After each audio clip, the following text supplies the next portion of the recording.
Bem-vindos e bem-vindas a mais uma conversa de paz e esperança. E hoje o nosso convidado, o nosso companheiro, Jaci Afonso.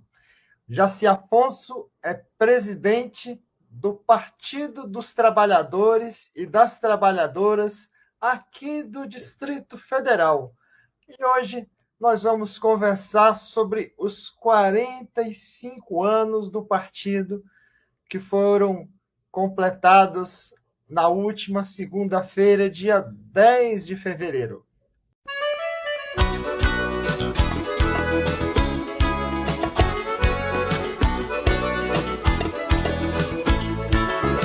É bonita demais, é bonita demais, a mão de quem conduz a bandeira da paz. É bonita demais, é bonita demais, a mão de quem conduz a bandeira da paz.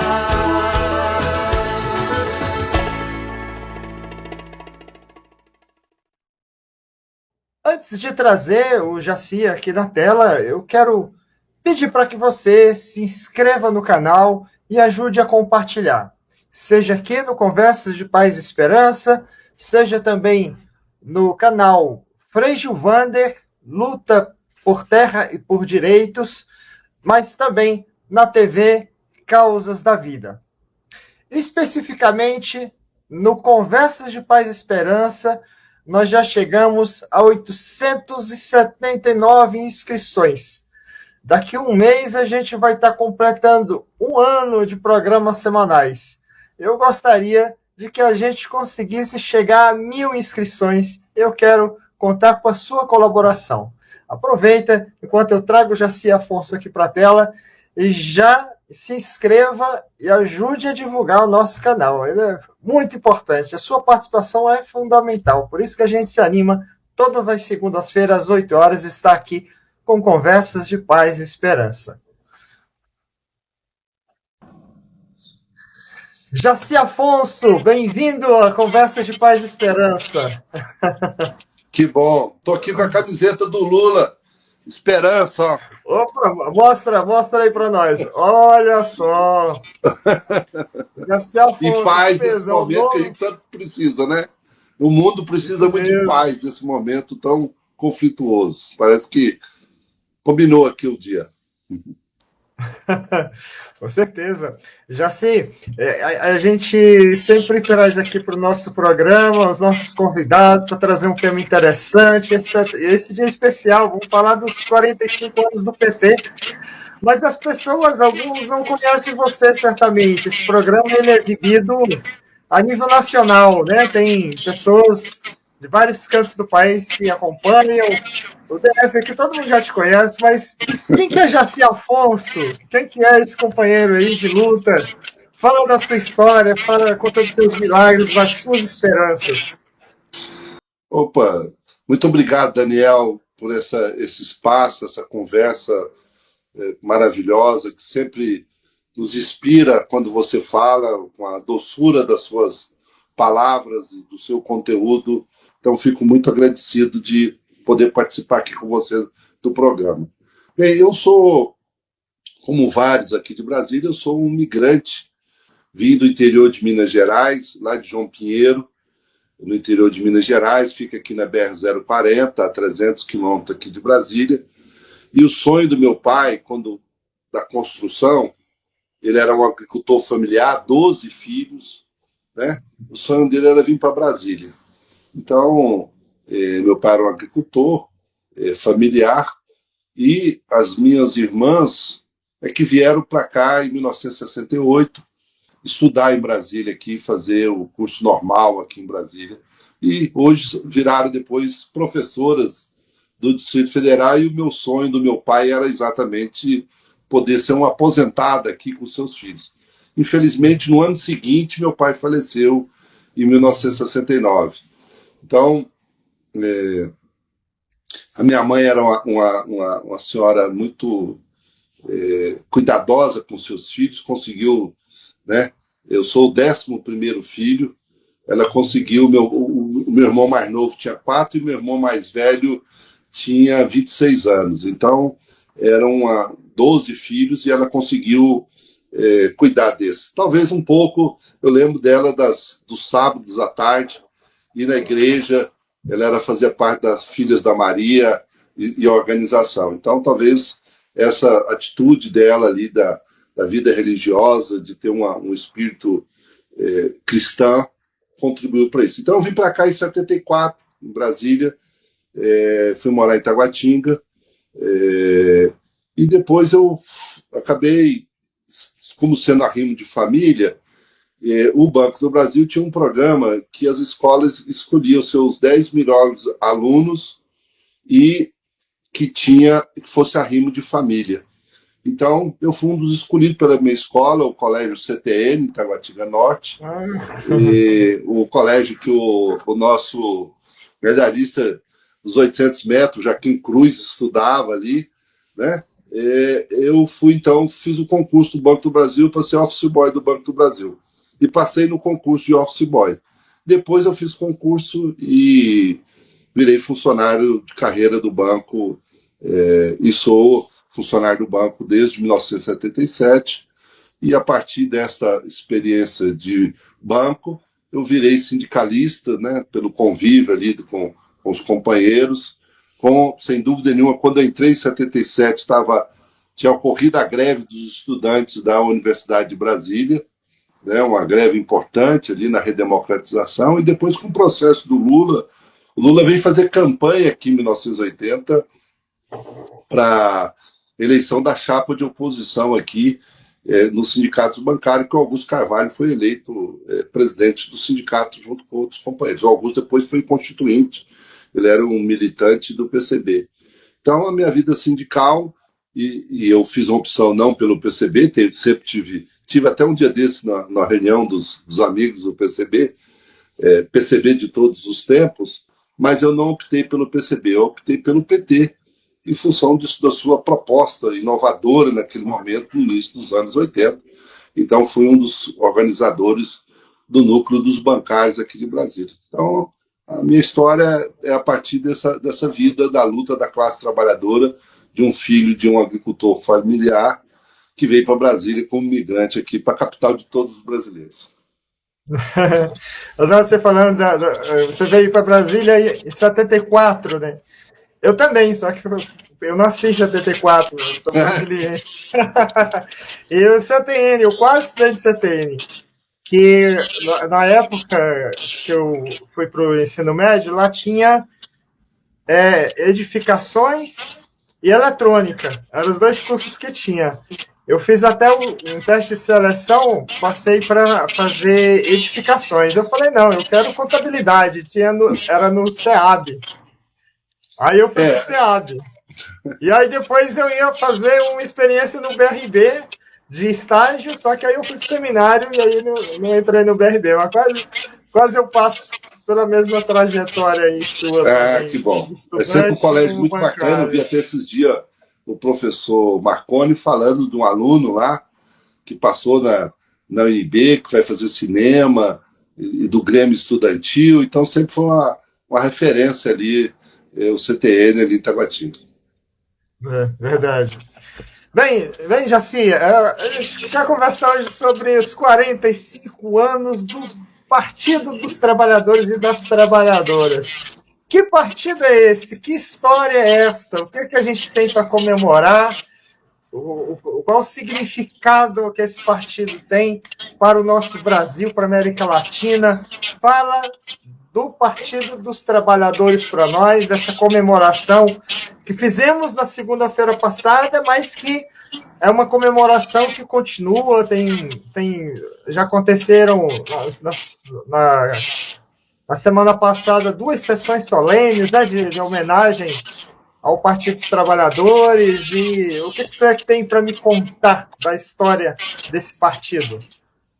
Bem, Daniel, primeiro é que a luta dos trabalhadores ela é antiga, né? A partir do movimento de industrialização na Inglaterra, os trabalhadores começaram a se organizar, deixaram o campo e vieram para a cidade, deixar de um trabalho individual para um trabalho coletivo. e sempre essa exploração do capital sobre o trabalho existiu. E o Brasil teve uma influência muito grande no final do século XIX, de muitos imigrantes que vieram, especialmente para São Paulo, né? Fruto da crise que a Europa tinha e do Brasil querendo substituir o trabalho escravo, tá certo? Sem nenhum compromisso social pelo imigrante. Então, desde o início, no final do século XIX, início do século XX, os trabalhadores procuram se organizar. Então, em 1906, ele fundou uma central sindical que era a COB.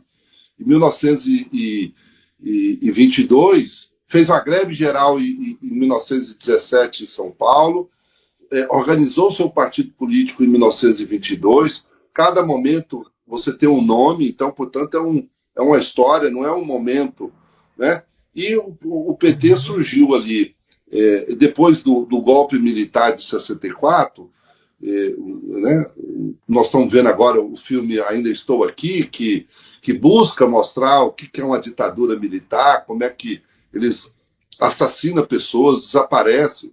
O nosso líder sindical também, Aloysio Palhano, que era presidente do Sindicato dos Bancários do Rio, deputado federal, também até hoje não foi encontrado o seu corpo, né? Então essa era a política que a ditadura fez. Então, portanto, aqui em Brasília, nós tínhamos uma organização, nosso presidente dos sindicatos bancários, que fundou o Sindicato dos Bancários, o Adelino Cassis, foi preso, demitido do Banco do Brasil em 64, só depois da anistia que a gente conquistou. Então, aqui, Daniel, em Brasília tem uma organização antes da inauguração da cidade. Aqui era Goiás, e aqui o salário mínimo no Brasil era regionalizado. Então, o salário mínimo da capital, no Rio de Janeiro, era maior do que o salário mínimo aqui do Goiás. Então, quando as pessoas vieram para Brasília para construir a cidade, o povo nordestino em especial, os trabalhadores fizeram greve aqui para que o salário aqui fosse igual ao da capital, já que aqui seria a nova capital. Então, quando a gente organiza esses trabalhadores antes de 1960, da inauguração, o Cassis organizou os sindicatos bancários, essa organização ela se organiza nos mais variados movimentos. E o papel da igreja, por exemplo, com o Concílio Vaticano II, com a teologia da libertação, o papel do Leonardo Boff, né, do pessoal da América Latina aqui, que formulou essa igreja preferencial para os pobres, que se estava junto com eles. Então, essa era uma base da religião, era uma base social dos movimentos sociais, do Clube de Mães. Aí em Taguatinga tinha no Areal o Clube de Mães, tá certo? Que era que organizava as pessoas aí no Areal, em Taguatinga Sul. Essa história desapareceu, mas ela é linda, a Dona Maria do Areal, tinha uma outra companheira. Então, essa história já existia.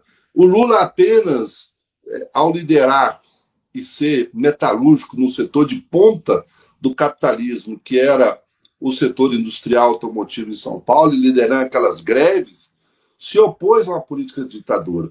E ele percebeu que aquela luta sindical, assim como a luta que a Dona Maria do Areal fazia, ou os companheiros da construção civil, ou os professores aqui que fizeram uma belíssima greve em 79, aqui no Distrito Federal, era preciso que tenha um partido político, porque a luta sindical ela tem seus limites. O que muda a sociedade são as eleições, são os partidos políticos. Então, quando a gente trata de uma política de reajuste de salário, de uma política de reforma agrária, de uma política para a educação, né, um pé de meia, por exemplo, agora, né, ela é uma política que ela é geral da sociedade brasileira. Então, a gente percebeu que era necessário ter um partido político. E nós, então, fomos organizar o Partido dos Trabalhadores. Então, o PT ali naquele momento, eu não estava ainda no PT, né? Eu não sou um dos fundadores do PT, lá em 10 de fevereiro de 1980, mas me filiei ao PT no dia que o PT foi fundado em 10 de fevereiro, teve toda uma luta ali nos anos anteriores. Tem um livro do jornalista Celso Rocha, muito interessante. PT é uma história, ele conta todos esses bastidores, esses momentos importantes. Então, o PT foi fundado em 10 de fevereiro. Em dezembro de 80, o PT protocolou a documentação que cumpriu aquela legislação draconiana, e que depois, em 21 por ali, 23 de setembro de 81, o PT conseguiu, então, fazer a sua convenção e se legalizar. E nesse dia que numa disputa lá que o pessoal do PCB fazia comigo, os companheiros dos bancários, eu optei pelo PT e me filiei lá no dia da convenção. Então, eu sou lá de 81. Então, esse é o partido que se organizou para defender os interesses dos trabalhadores. E no caso do Distrito Federal, você vê o tanto que o compromisso nosso, aqui não tinha eleição. Em Brasília, a concepção que foi feita, que Brasília não precisava de ter legislativo, que os interesses nacionais seriam cuidados. Então, portanto, o PT foi fundado, nós só fomos conquistar a representação política na Constituinte de 86. Então, o PT foi fundado em 80, mas a primeira eleição que foi ter em Brasília foi em 86. Né? E depois, na Constituinte, e naquele momento só elegeu constituintes, né? 3 senadores e 8 deputados federais. E na Constituição, durante a Constituinte, e ficou estabelecido na Constituição, que nós teríamos aqui, então, uma Câmara Legislativa, né? Que é a junção da Câmara de Vereadores, que cada cidade tem, e a Assembleia Legislativa. Então, o Distrito Federal é uma cidade-estado. Nós não temos vereadores aqui nem prefeitos. Nós temos um governador, que é uma cidade-estado, e, portanto, a gente representou. O companheiro Luiz Carlos Sigmaringa Seixas era um constituinte e que foi o responsável, o relator desse tema no Congresso Nacional, e nós aprovamos a representação. Então, na primeira eleição que teve para governador aqui em 1990, o PT apresentou o companheiro Carlos Saraiva como nosso candidato a governador. Nós elegemos naquele momento, em 90, 2 deputados federais, que é a companheira Maria Laura e o companheiro Chico. O companheiro Lauro Campos foi o segundo mais votado para o Senado. O Saraiva, que foi nosso candidato, ficou em segundo lugar também, mas o Roriz acabou ganhando a eleição no primeiro turno, e nós elegemos aqui 5 deputados distritais na primeira eleição, que foi o companheiro Pedro Celso, a companheira Lúcia Carvalho, o companheiro Pedro Celso, o companheiro Eurípides Camargo e... não, Eurípides não, desculpe.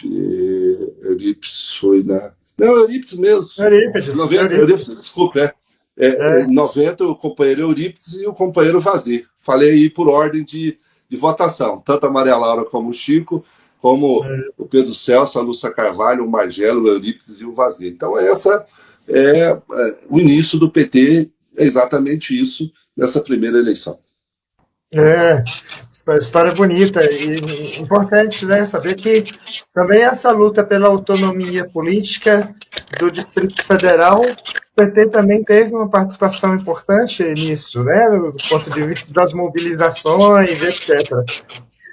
Eu até lembrei um dia desse, Daniel, de um ato político que teve ali na Associação Comercial, e naquela época o Tancredo Neves estava tentando organizar um partido político, que era o PP, e estava lá foi a primeira atividade política que eu fui. Inclusive teve repressão da polícia, porque o auditório da Associação Comercial estava lotado, aí foi para a sacada ali do prédio do Palácio do Comércio, para fazer na rua, e a polícia impediu o comício. E estava ali naquela sacada o Tancredo Neves, o Ulisses Guimarães, o Brizola, o Lula, tá certo? Todos eles juntos para lutar pela representação política do Distrito Federal. Ali em novembro ou dezembro de 81, ali no Distrito Federal. Então essa luta foi uma luta de todos os partidos. Tinha um comitê pelas diretas aqui, que reunia todos os partidos políticos, que defendia, né, e que se colocava em oposição à ditadura militar, e que queria aqui ter a representação política, e não queria ter um governador nomeado aqui, na maioria das vezes, inclusive, militares. Né? Era a política que o Bolsonaro fez nos ministérios, os generais de plantão nomeavam governadores de plantão aqui no Distrito Federal. Os biônicos, né? Os biônicos. Inclusive, o Roriz começou aqui, foi como um governador biônico também, né? Foi nomeado. Foi nomeado pelo presidente, ficou 2 anos e depois ele conseguiu ser eleito em cima do de forma ilegal, porque não existia processo de reeleição, tá certo? A legislação não permitia a reeleição, mas mesmo assim o TRE, acho que por 3-2, acabou assegurando o direito do Roriz ser candidato. Verdade, eu lembro. E assim, eu me lembro, Jaci, que a Brasília praticamente era azul e vermelha, né? Era uma grande parte da população que apoiava o Roriz, uma outra grande parte da população que apoiava o PT. E Brasília foi a primeira cidade, né, a eleger um governador do Partido dos Trabalhadores. O Cristóvão Buarque, com a Arlete Sampaio, em 94, foi o primeiro governador a ser eleito, né, no Brasil, junto com o Vitor Buarque no Espírito Santo. Foram os dois, né, que abriram as portas. Claro que o PT já tinha eleito prefeituras importantes, como a Luísa Erundina lá em São Paulo, mas para governador foram os 2 primeiros. E o PT aqui também em Brasília, a gente o Lula foi assim, mesmo quando ele não foi escolhido presidente da República, o brasiliense escolheu o Lula como presidente, né? Por um bom tempo, Brasília selecionou sempre essa chapa petista como a principal opção. Havia uma identidade muito forte, inclusive até mesmo na Polícia Militar. Era engraçado que a Polícia Militar votava no PT e a Polícia Civil votava no Roriz. Era mais ou menos assim aqui em Brasília.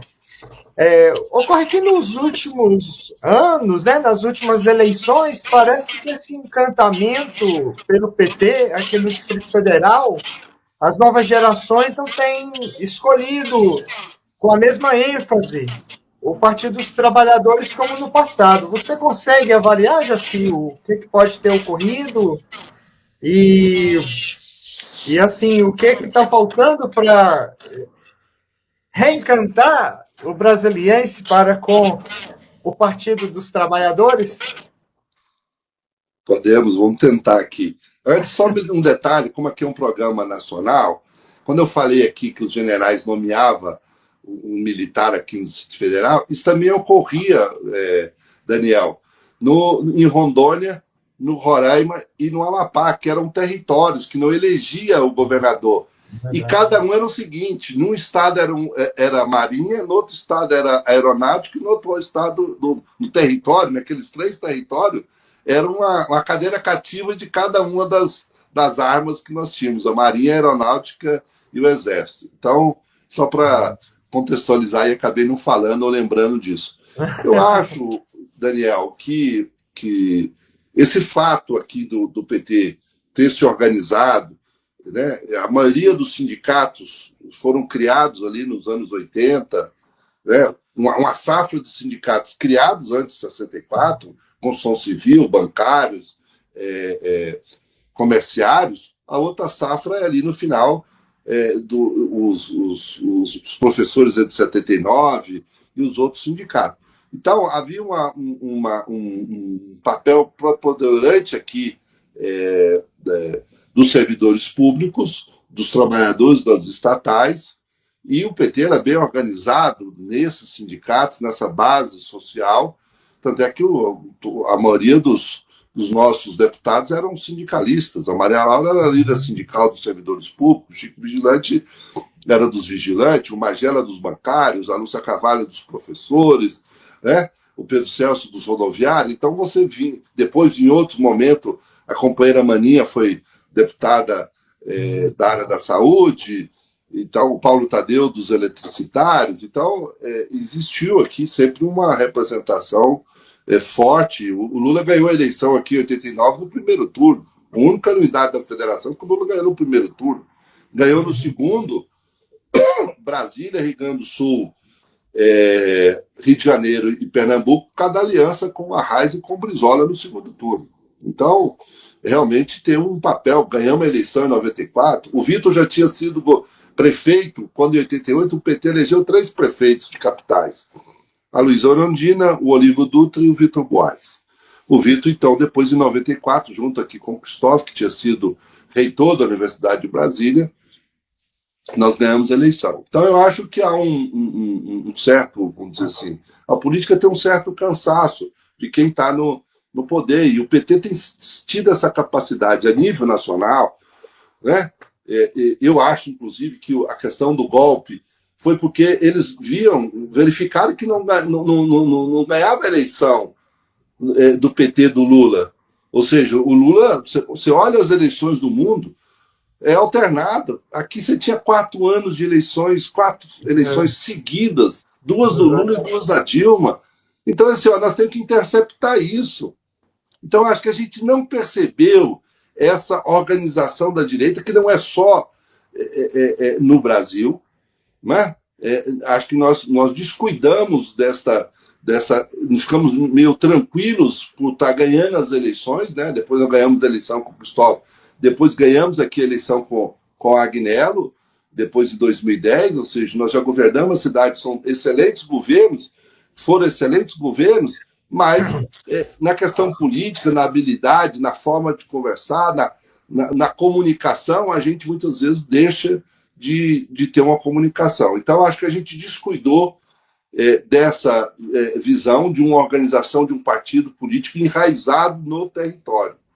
Eu tenho insistido muito nisso, na organização do PT, no meu mandato. A gente organizou aqui 220 comitês que apoiaram a candidatura do Lula, Comitê Popular de Luta. A gente organizou comitê, você que mora em Taguatinga, aí no Areal, você organizou no centro, você organizou lá na Chaparral, você organizou na QNG, né, aqui no Distrito Federal. Então, você organizava os comitês nos mais variados. Então, acho que a gente descuidou desse trabalho e de achar muitas vezes que o trabalho eminentemente parlamentar, ele é importante, é necessário, como eu disse aqui, que é lá que a gente muda a sociedade, mas ele tem que ter um enraizamento nos movimentos sociais. Acho que esse é um pouco o que nós precisamos nos despir aqui, ser humildes, reconhecer as nossas limitações, e reaprender novamente. Você usou a palavra de reencantar,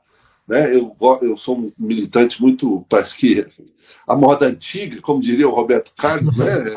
Parafraseando o Roberto Carlos, eu sou um militante à moda antiga, tá certo? É aquele cara que vai lá no local, estava esses dias lá na Estrutural, fui lá no Setoró visitar o nosso amigo Viridiano, né? Relembrar com ele as histórias ali do início da Ceilândia, né?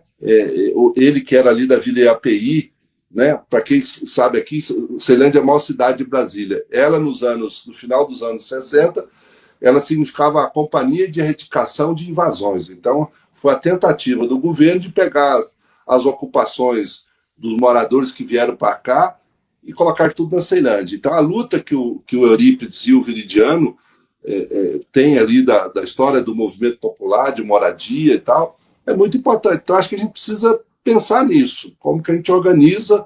Eu sou um defensor que a gente tem que organizar o PT em todas as cidades, organizar os núcleos de base. Eu estou com a ideia de que a gente possa reorganizar os núcleos de base do partido, dar voz à militância e os instrumentos através dos núcleos de base, ter um sindicalismo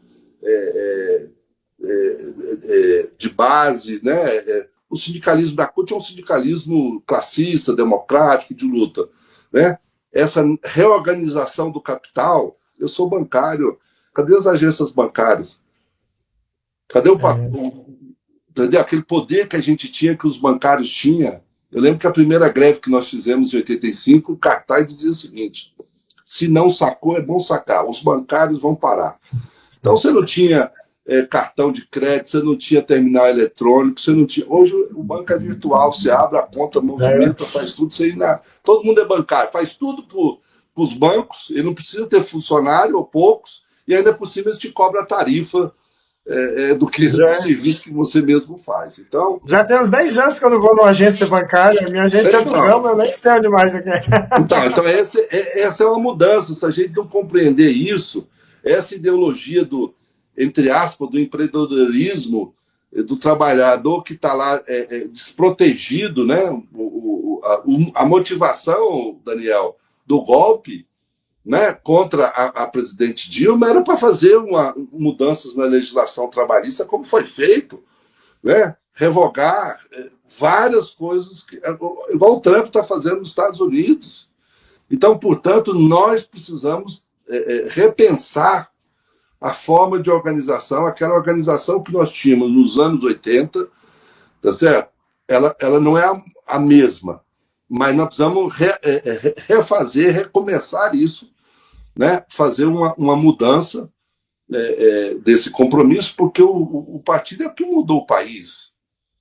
Os governos do PT, junto com os outros partidos, né? Não é só o PT, são vários partidos que participam, que fez as mudanças no nosso país. Ou seja, a mudança do Bolsa Família no Brasil inteiro, a mudança da farmácia popular, que assegurou medicamentos essenciais da pressão, da diabetes para o povo, o Luz para Todos, as pessoas não tinham no Nordeste, não conseguiam estudar. Então, acho que essa é a mudança, e eu estou muito entusiasmado com o PT, né, nós tivemos aqui no Distrito Federal uma filiação do companheiro Marivaldo no sábado, na festa. O Marivaldo é um militante histórico da esquerda, nasceu em Brasília, estudou em São Paulo, voltou para cá, esteve no PSOL, retornou para o PT. Tem várias outras pessoas que a gente está dialogando para retornar ao PT, para que a gente possa, aqui no Distrito Federal, Daniel, fazer o que o Lula fez no Brasil, juntar os divergentes para enfrentar os antagônicos. Então a gente tem que juntar todos eles, tá certo? Para que a gente aqui não tenha mais governos como o que nós temos do Ibanez e da Celina. Acho que essa é a tarefa de todos nós. Muito interessante. Você falou dos primeiros deputados eleitos, quase todos de base sindical, representativo de uma classe sindical. E um deles, Eurípides Camargo, veio de um trabalho de base popular, de luta por moradia. Interessante. A gente há pouco fez a homenagem dos incansáveis ao Eurípides. Isso foi bacana demais, aquela atividade lá na escola, na Ceilândia, a escola Anísio Teixeira. Anísio Teixeira. E quem quiser, pode reprisar aqui no Conversa de Paz e Esperança. A gente tem uma entrevista com o Eurípides Camargo, que ele fala dessa trajetória dos incansáveis. E é um bom exemplo para a gente retomar as lutas populares nesses rincões da nossa cidade aqui, nessas nossas periferias de Brasília, né? Para a gente fortalecer essa luta. Bem pensado, Jaci, bem pensado. E a gente tem uma tarefa muito importante, que é o Setorial de Direitos Humanos do PT. Esse é um papel importante que a gente tem nesse momento de uma conjuntura de ataque aos direitos de todos os trabalhadores. Então, o papel do Setorial de Direitos Humanos do PT é muito importante. Verdade, gente. Só para vocês saberem o que o Jaci está contando aqui, é porque há pouco fui escolhido para coordenar o Setorial de Direitos Humanos do Partido dos Trabalhadores aqui de Brasília. A gente já começou aí com todo o pique, com todo o trabalho. Em breve vocês vão ter mais notícias por aqui. Obrigado, Jaci, pela consideração também. Jaci, já passaram aí mais de meia hora, é o período do nosso programa, a conversa passou assim rápida, para ficar com saudade mesmo para quem está assistindo. Deixa aqui a sua mensagem final, a sua mensagem de esperança, a sua suas felicitações ao PT pelos 45 anos, enfim, conclui o nosso programa aí, deixando aqui sua mensagem final. Não, eu queria aqui muito agradecer você por esse trabalho, você está nos despertando para isso também, né? É uma troca de experiência, né?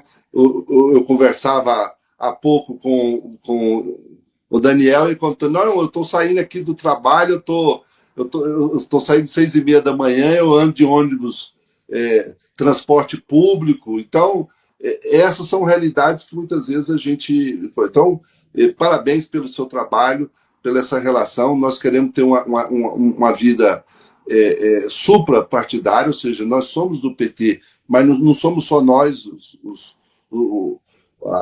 os partidos que defendem os interesses do povo brasileiro, tem outros, e a gente quer junto, né, com esses espaços, ter uma unidade, tá certo, desse campo político, né, que quer a manutenção das conquistas históricas do povo brasileiro para impedir essas tentativas de mudança e de extermínio que estão fazendo na Palestina.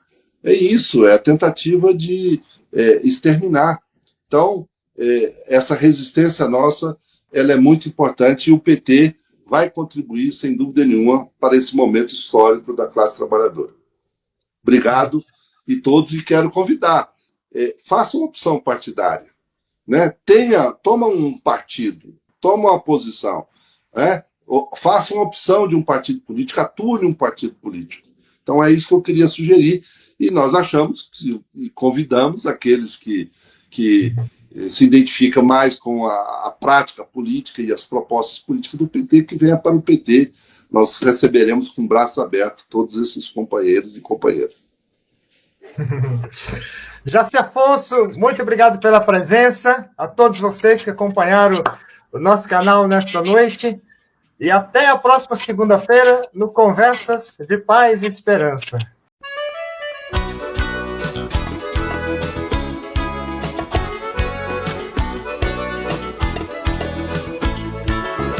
É bonita demais, é bonita demais, a mão de quem conduz a bandeira da paz. É bonita demais, é bonita demais, a mão de quem conduz a bandeira da paz.